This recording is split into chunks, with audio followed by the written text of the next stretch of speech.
மச்சம் ஒன்ன பார்த்து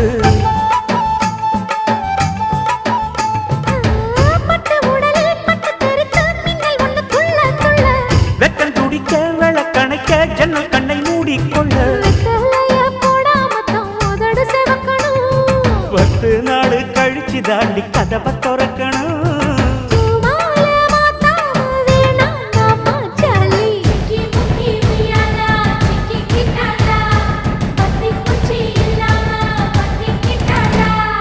மச்சாங்கிட்ட முந்தானைய தந்து வப்பாளா,